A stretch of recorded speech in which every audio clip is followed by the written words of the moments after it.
அந்த ஜனாதிபதி தேர்தலுக்கு வாக்குச்சாவடிக்கே போகக்கூடாத செய்தியையும் மக்களுக்கு நாங்கள் அறிவிக்கின்றோம். தமிழருக்கு நிறைந்த பாடமாக இருக்கின்றது. இதுவரையும் எத்தனையோ ஜனாதிபதியாக்கள் வந்து சென்றிருக்கிறார்கள். இதுவரைக்கும் தமிழர்கள் இழந்த இழப்புகளுக்கு எந்த ஒரு தீர்வும் கிடைக்கவில்லை. அந்த ஒற்றுமையை பிழையான தரப்புகளிடம் கொடுக்கிறது என்பது தமிழ் மக்களை தங்கள் தலையிலேயே மண்ணள்ளி போடுகின்ற ஒரு விடயமாகத்தான் பார்க்கப்பட வேண்டும். இந்த பொது கட்டமைப்பு என்ற பெயரிலும் சங்குக்கு வாக்களியுங்கள் என்ற பெயர்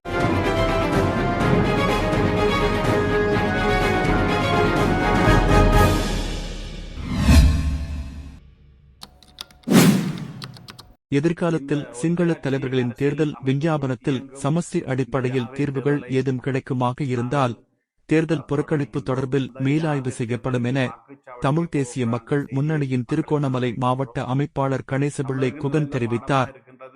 இன்று திருகோணமலையில் அமைந்துள்ள தேசிய மக்கள் முன்னணியின் அலுவலகத்தில் இடம்பெற்ற ஊடகவியலாளர் சந்திப்பிலேயே அவர் இவ்வாறு தெரிவித்தார். தொடர்ந்தும் அவர் கருத்து தெரிவிக்கையில், பௌத்த கோயில்களும் தமிழர்களின் காணி அபகரிப்பு மட்டுமே நடந்திருக்கின்றது. அதனால் இந்த தேர்தலை நாங்கள் புறக்கணித்து எதிர்காலத்தில் சிங்கள பேரினவாதிகளின் தேர்தல் விஞ்ஞான தமிழர்களின் உரிமைகளான தாயகம், தேசியம், சுயமயம் என்ற அடிப்படையில் ஒரு சமஷ்டி அடிப்படையில் தீர்வு அவருடைய அந்த விஞ்ஞாபனத்தில் இருக்குமாக இருந்தால் எங்களுடைய தேர்தல் புறக்கணிப்புகளை நாங்கள் மீளாய்வு செய்வதற்கு வாய்ப்புகள் இருக்கின்றது.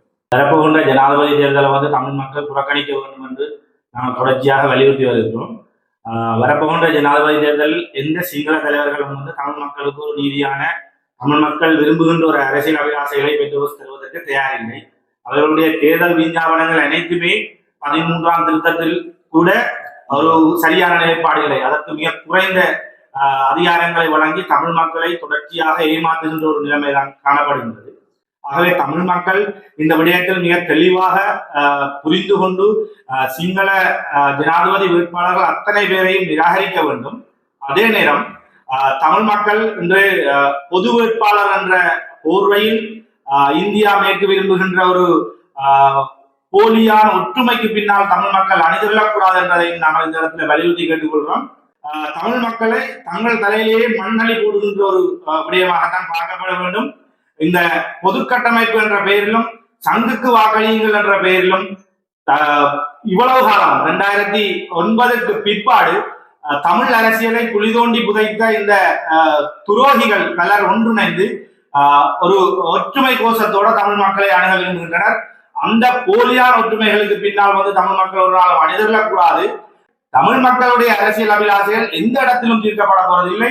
இதற்கு பின்னால் அணிதிரளுகிற தரப்புகளை நீங்கள் எடுத்து பார்த்தீர்கள் என்றால் டெலோவா இருக்கட்டும், புளட்டா இருக்கட்டும், தமிழரசு கட்சியாக இருக்கட்டும், இதுவரைக்கும் பாராளுமன்றத்திலோ அல்லது சர்வதேச மட்டத்திலேயோ தமிழ் மக்களுக்கு சமஷ்டி என்று நியாயமான அந்த தமிழ் மக்களுடைய அரசியல் அபிலாசையை வெளிப்படுத்துவதில்லை. மாறாக அரசுக்கு ஒத்துவதுவது, அரசை பாதுகாப்பது, அரசுக்கு வருகின்ற நெருக்கடிகளில் இருந்து அரசை பாதுகாப்பது, இது போன்ற செயற்பாடுகளையே தொடர்ச்சியாக செய்து அடுத்த பாராளுமன்ற தேர்தலில் தமிழ் மக்களின் வாக்குகளை இலக்கு வைத்து தாங்கள் தான் தமிழ் தேசியவாதிகள் என போலி தமிழ் தேசியவாதிகள் இந்த சங்குக்கு பின்னால் அணிதிரண்டிருக்கிறார்கள். தமிழ் மக்கள் தங்களுடைய ஒற்றுமையை ஒரு தவறான தரப்புகளுக்கு வழங்குவதை கைவிட வேண்டும். இதை தமிழ் மக்கள் மிக தெளிவாக புரிந்து கொண்டு ஜனாதிபதி தேர்தலை புறக்கணிப்பதோடு பொது வேட்பாளரையும் முற்று முழுதாக புறந்தள்ள வேண்டும் என்று கேட்டுக்கொள்கிறோம்.